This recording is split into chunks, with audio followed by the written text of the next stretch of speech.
محتوى، فيه سقف للزعيق. ليه؟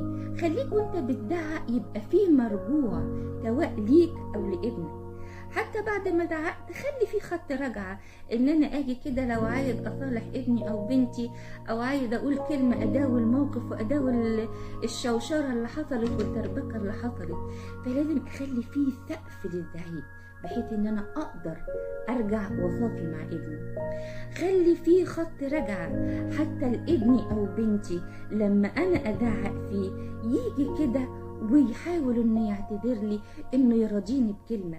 خلي الباب موارب، زعق بس سيب الباب مفتوح وتقول له تعالى انا زعقت بس انا مستنيك تيجي تصالحني. انا هسيب الباب مفتوح حتى عشان انا اخرج وانا وانت نتقابل في نقطه وسط ونتقابل مع بعضينا. لكن لو عملت زي الطبيب المصري راح مسك الشومه وعمل نفسه